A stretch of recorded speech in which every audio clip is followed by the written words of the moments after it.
नमस्ते। अभी तक हमने दत्तात्रेय जी के 19 गुरुज के बारे में जाना। वहाँ हमने जाना कि किस तरह से दत्तात्रेय जी ने प्रकृति के छोटे से छोटे और बड़े से बड़े अंश से कोई ना कोई शिक्षा ली, चाहे फिर वो मधुमक्खी हो या भंवरा हो या हिरण हो या जल हो, जल, अग्नि, आकाश, वायु, कुछ भी हो जो हम रोज की जिंदगी में देखते हैं और उनसे जो साधन हमें मिलते हैं अपने जीवन में प्रयोग भी करते हैं। परंतु कभी हमने नहीं सोचा कि ये प्रकृति हमें क्या सिखा रही है। यहाँ दत्तात्रेय जी हमें सिर्फ प्रकृति से ज्ञान की बातें नहीं सिखा रहे हैं, वो हमें ये भी सिखा रहे हैं कि हम भी इस प्रकृति के पार्ट हैं, और जब हम इस प्रकृति के पार्ट हैं तो ये हमारी जिम्मेवारी भी बनती है कि हम इस प्रकृति को सेफ रखें, इसकी रक्षा करें, इसके साथ जुड़े, इसके साथ कनेक्टेड फील करें अपने आप को। तो आज की चर्चा में प्रवेश करते हैं। आज हम बात करेंगे दत्तात्रेय जी के 20th गुरु के बारे में, जो थी बालिका। बालिका यानी कि वो लड़की जो अपने घर में अकेली थी। एक दिन उसके घर पर रिश्तेदार आते हैं, यानी कि उस लड़की को देखने के लिए लड़के वाले आते हैं। उस वक्त घर पर लड़की अकेली थी और अन्न का एक दाना नहीं था, परंतु रिश्तेदार आए हैं, गेस्ट आए हैं, तो उनको कुछ खिलाना भी आवश्यक था। तो वो बाहर जाती है और चावलों को छानने लगती है। उसने अपने हाथों में चूड़ियां पहनी हुई थी। तो जब वो उस छाननी से, या जिस तरह से हम चावल को अलग करते हैं उन कंकरों से, जब वो वैसा कर रही थी तो उसकी वो चूड़ियां जो थी वो बहुत आवाज कर रही थी। और इस तरह से आवाज करते हुए उसे ऐसा लगा कि जो बाहर बैठे हैं उनको डिस्टर्बेंस फील होगी, और या वो क्या सोचेंगे कि अन्न भी नहीं है और अभी चावल छान रही है, तो कैसा लगेगा।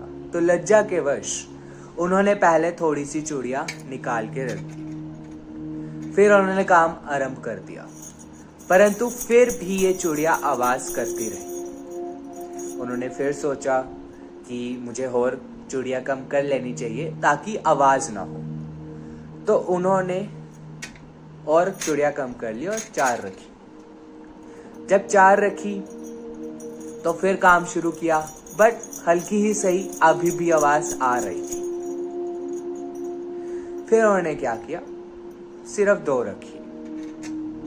उन्हें लगा 2 में आवाज नहीं आएगी, बट 2 में भी हल्की हल्की आवाज आ रही थी। जब 2 में भी आवाज आई तो उन्होंने फिर दोनों हाथों में एक एक चूड़ी रख ली। अब इतनी सी बात से दत्तात्रेय जी को अपना 20th गुरु मिल गया।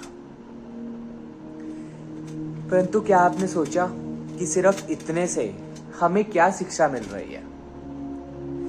तो दत्तात्रेय जी हमें ये चीज समझा रहे हैं कि जहां ज्यादा लोग होंगे वहां ज्यादा शोर होगा, और जहां ज्यादा बातें होंगी वहां ज्यादा डिस्ट्रैक्शन होगा। इसीलिए अकेला रहना कोई मजबूरी नहीं, हमारी चॉइस होनी चाहिए। 2 वर्ड्स हैं, लॉनलीनेस एंड सॉलिट्यूड। लॉनलीनेस का मतलब होता है कि हम अकेले हैं और हमारे साथ कोई बात करने वाला नहीं है। कई बार लोग अकेले होने के कारण एंजाइटी भी फील करते हैं, डिप्रेस्ड भी फील करते हैं।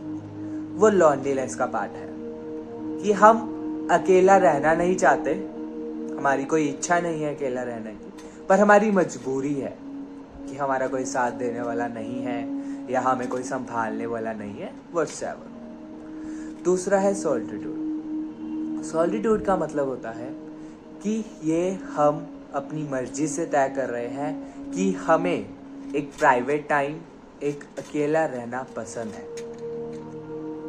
और अकेले रहने में जो फायदे हैं आइए वो जानते हैं। सबसे पहला, जब हम अकेले होते हैं ना तो डिस्ट्रैक्शंस तो कम होती ही है, और जब हम अपने साथ बैठते हैं ना तो हम अपने आप को ठीक से समझ पाते हैं, क्योंकि दिन भर हम बाहर के रोले में घूमते रहते हैं, बाहर भटकते रहते हैं। परंतु जब हम शाम को या सुबह सुबह अपने साथ बैठते हैं तो हम अपने आप को ठीक तरह से जान पाते हैं कि हमें रियलिटी में चाहिए क्या। क्योंकि कुछ भी जिंदगी में बड़ा करने के लिए हम सभी को पता है कि अगर हमने कुछ अचीव करना है तो सबसे पहले हमें ये चीज़ पता होनी चाहिए कि हमें लाइफ में चाहिए क्या। अगर हम सिंपल नॉर्मल लाइफ जीना चाहते हैं कि अपना सुबह उठे, काम पर जाए, काम से आकर खाना खाकर सो जाए या टीवी देखे, थोड़ा टाइम पास करे और ऐसे ही दिन चलता रहे, फिर भी अपने आप को जानना पहचानना बहुत ज़रूरी है। क्योंकि जब तक हम अपने आप को नहीं जानेंगे, अपने आप को नहीं पहचानेंगे, तब तक हम बाहर की सिचुएशंस को हैंडल कैसे करेंगे। जैसी ही कोई सिचुएशंस आती हैं, हमारे साथ, मेरे साथ भी होता है, आपके साथ भी हुआ होगा कि जब भी कोई परिस्थिति आती है तो हम एकदम से घबरा जाते हैं, चाहे वो फ्रैक्शन ऑफ सेकंड्स के लिए ही हो। बट जो फर्स्ट एनकाउंटर होता है उस सिचुएशन के साथ, वो बहुत अच्छा नहीं होता। हम घबरा जाते हैं, हम डर जाते हैं, हमें ऐसा लगता है कि क्या होगा, और या फिर हम ये काम कैसे करेंगे, अगर ये काम नहीं हुआ तो हम कहाँ जाएंगे। तो ये कहीं ना कहीं कमी है हमारी कि हम अपने आप से नहीं जुड़े हुए हैं। हम हमेशा बाहर की ओर देखते हैं, और अकेला रहना, सॉलिट्यूड ही एक वो वे है जिससे हम अपने साथ टाइम स्पेंड करके अपने आप को बेहतर तरीके से हील कर पाएंगे। सेकेंड पॉइंट जो बेनिफिट है सॉलिट्यूड का, वो ये है कि हमने हमेशा देखा होगा जो बड़ी बड़ी खोजें होती हैं, एक्सपेरिमेंट्स होते हैं, वो बिल्कुल अकेले रहकर होते हैं, बिल्कुल शांति में होते हैं। अगर कोई एक्सपेरिमेंट चल रहा है और उसमें अगर हवा भी आ जाए, फॉर एग्जाम्पल अगर हम किसी केमिकल के ऊपर रिएक्शन कर रहे हैं, बहुत छोटा सा एग्जाम्पल है, तो उसमें अगर एयर भी आसपास है तो उस एयर से भी वो जो केमिकल रिएक्शन है उसका रिजल्ट चेंज हो सकता है। जिन्होंने साइंस पढ़ी होगी उन्हें ये बात समझ में आ रही होगी कि एयर या आसपास का एटमॉस्फेयर भी, कोई भी एक्सपेरिमेंट हम कर रहे हैं, वो कितना इम्पैक्ट करता है।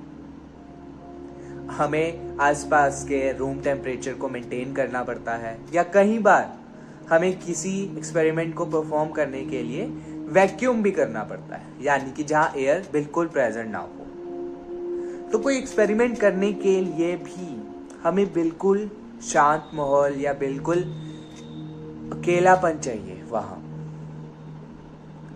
तो हमें अपने जीवन में भी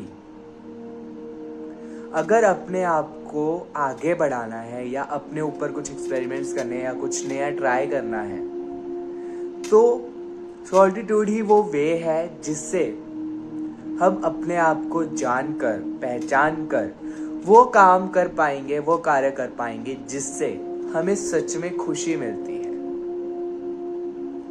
और यहाँ दत्तात्रेय जी हमें यही सिखा रहे हैं, जो भक्ति के मार्ग पर हैं, जो भगवान का नाम लेते हैं, भजन कीर्तन करते हैं।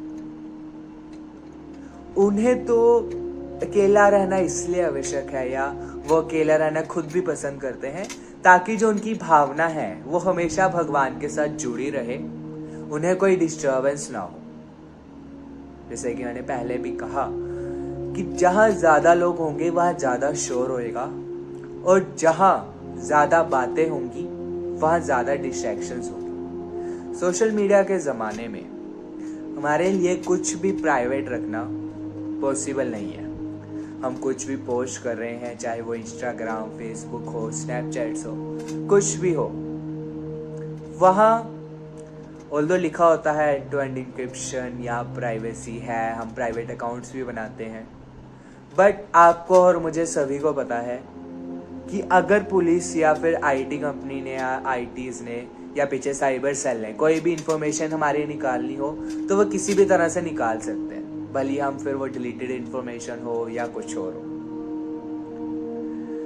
तो इसीलिए हमें अपने साथ प्राइवेट टाइम इम्पोर्टेंट है ताकि इन डिस्ट्रैक्शन से हम दूर रह सकें, क्योंकि हमने कई बार देखा होगा कि इन डिस्ट्रैक्शंस के थ्रू या जो आजकल बीमारियां बढ़ रही हैं वो मेंटल पीस की कितनी बीमारियां बढ़ रही हैं कि लोगों में स्टेबिलिटी ख़त्म हो रही है, जो टाइम स्पैन है एक चीज़ को फोकसली देखने का, एक चीज़ को फोकसली रीड करने का, वो कितना कम हो गया है।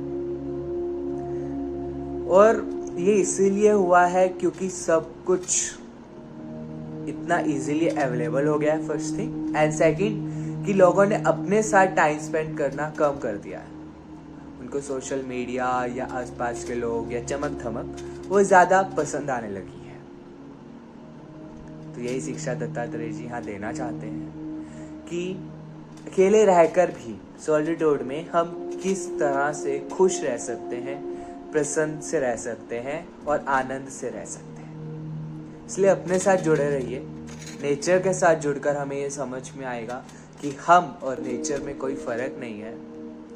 और जैसे जैसे हम नेचर के पास जाएंगे, नेचर के साथ जुड़ेंगे, नेचर के साथ बैठेंगे, तो अपने आप ही वो गुड फीलिंग आती है, अपने आप ही अंदर से एक खुशी महसूस होती है। जैसे हम कई बार खुले मैदान में जाएं तो एक ठंडी ठंडी हवा अगर चल रही हो वहाँ, या हल्की हल्की हवा चल रही हो, पत्ते उड़ रहे हो, तो कितना अच्छा लगता है ना अपने आप को। तो वैसी ही खुशी, वैसी ही प्रसन्नता आपके और हमारे भीतर है। बस उसे पहचानिए, उसके साथ बैठिए, उसको एंजॉय करिए। और यही कहीं ना कहीं से ध्यान कहलाता है कि जब हम अपने ऊपर फोकस रखकर अपने ऊपर वर्क करते हैं तो हम बाहर की ज़िंदगी में भी, अपने काम में भी अपने आप को अच्छी तरह से रिप्रेजेंट कर सकते हैं और अपना काम भी 100% पोटेंशियल से हम कर पाएंगे। तो यही शिक्षाएं दत्तात्रेय जी हमें देना चाहते हैं। अगली वीडियो में मिलेंगे दत्तात्रेय जी के अगले गुरु के साथ। तब तक अपना ख्याल रखिए, खुश रहिए, अच्छे से रहिए। नमस्ते।